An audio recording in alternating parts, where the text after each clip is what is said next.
Bonjour à tous. Alors, comme vous pouvez le voir derrière moi, j'ai dû changer de repère secret parce que l'autre commençait à être un peu trop connu des services de police.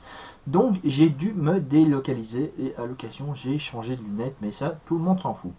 Alors aujourd'hui, je voulais traiter d'un sujet qui me tient à cœur, qui concerne la passion. La passion, et en même temps, je me suis dit que la passion, ça se trouve toujours en contradiction avec le travail. Donc j'ai décidé de faire une vidéo qui traite de la passion et du travail. Dans la vie, je pense qu'il existe deux types de personnes. Les gens qui ont une passion et les gens qui n'en ont pas.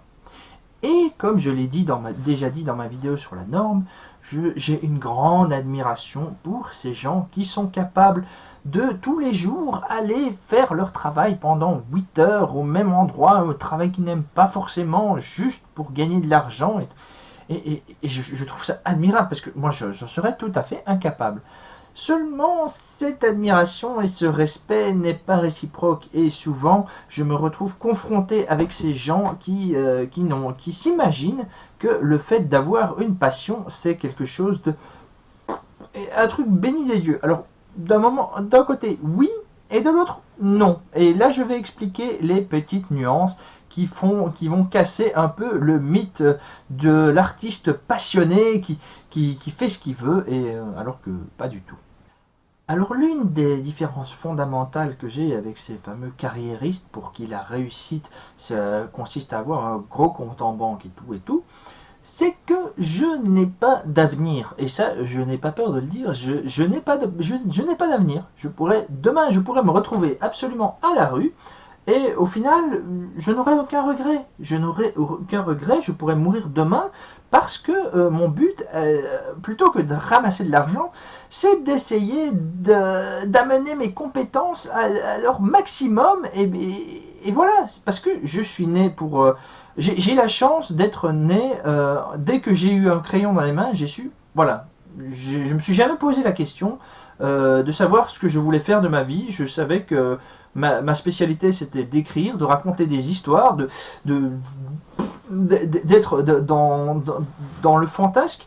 Et voilà, et je n'ai pas le même rapport à l'argent que ces carriéristes, et d'ailleurs je vais vous exprimer pourquoi.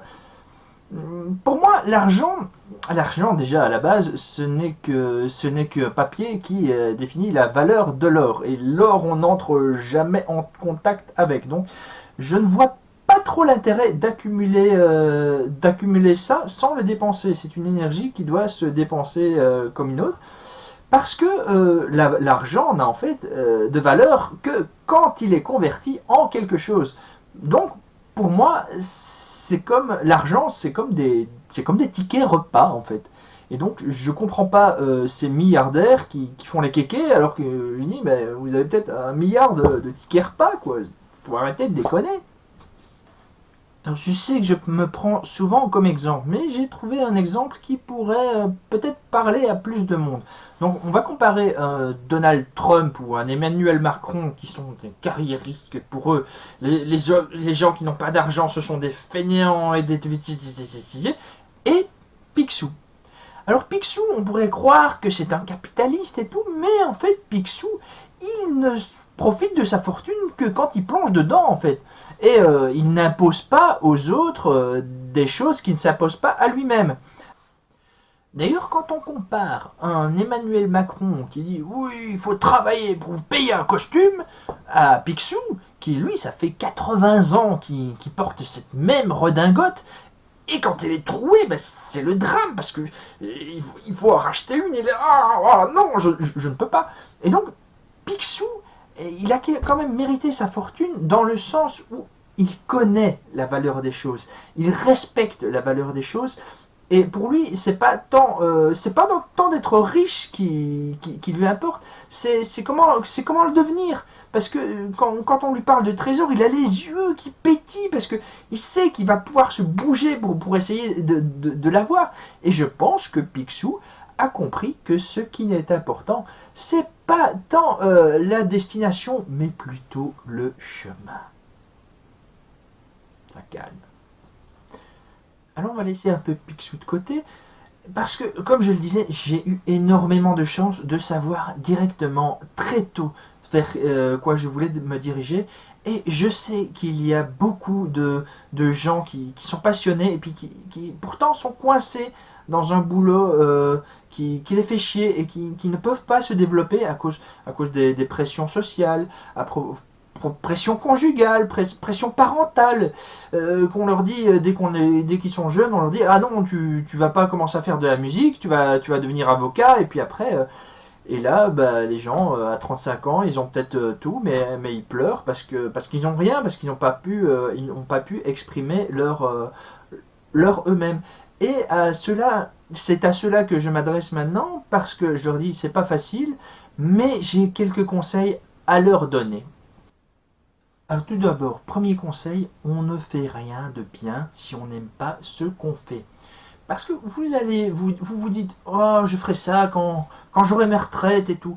Mais si vous êtes dans un milieu qui vous étouffe, si vous faites un travail qui vous fait chier, votre santé va en pâtir et vous arrivez à votre retraite, vous serez plus capable de faire ce que vous vouliez faire parce que vous n'auriez pas eu le courage de dire merde plus tôt. Deuxièmement, dire merde, c'est très important. Parce que quand vous recevez un salaire, la personne qui vous donne le salaire paye pour vos services, votre compétence. Elle n'achète certainement pas votre personne. Alors, à partir du moment où vous vous sentez harcelé, où vous vous sentez méprisé, vous êtes tout à fait en droit de dire merde à cette personne. Si mes compétences ne vont pas, eh ben ciao. D'ailleurs, moi, c'est ce que je me dis. Moi, à l'heure actuelle, je me dis que ce n'est pas le monde du travail, moi qui ai besoin du monde du travail, mais le monde du travail qui a besoin de moi. Et ainsi, dire merde une fois, c'est très difficile parce qu'on se soucie pas, on se soucie beaucoup trop des conséquences. Mais quand on voit toute l'énergie qu'on regagne à dire merde, c'est de plus en plus facile. Et donc je vous conseille, à partir du moment où vous avez envie de dire merde, mais dites merde, n'ayez pas peur des conséquences parce que le destin, ben, il trouvera toujours un moyen de vous ramener sur le droit chemin si c'est pas vous le problème, quoi. Alors quand j'entends des gens qui me disent ah moi je sais pas faire ça, je sais pas dessiner, je sais pas si, eh bien, je dis, mais si, vous savez, c'est juste que moi, j'ai fait en sorte que ma vie soit dirigée vers le dessin, vers l'écriture. Je ne suis pas né en sachant dessiner, je l'ai appris. Et c'est pour ça qu'il faut se donner, en fait, il faut se donner les moyens de vivre de sa passion. Et ça, vous allez en déguster, parce que c'est vrai que c'est pas facile.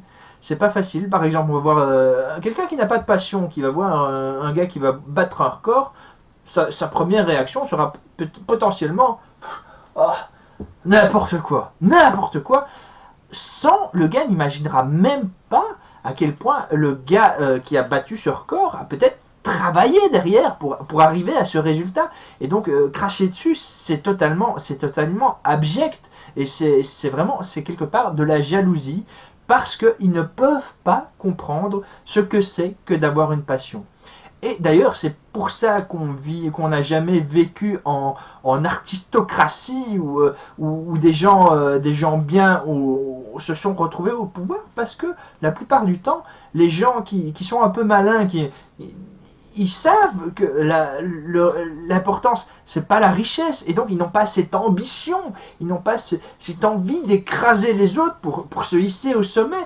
Ils savent que ils veulent arriver par leurs propres moyens, mais comme Picsou qui trouve sa fortune. Hein. Voilà, voilà, comme Picsou. Soyez comme Picsou. Alors, alors en conclusion, je dirais, choisissez de ne pas avoir de futur. Choisissez de ne pas avoir de regrets. Vivez en fonction de vous-même. Ne vous fiez pas à ces gens qui vont vous mettre des bâtons dans les roues. Si vous êtes destiné à faire un truc, faites-le.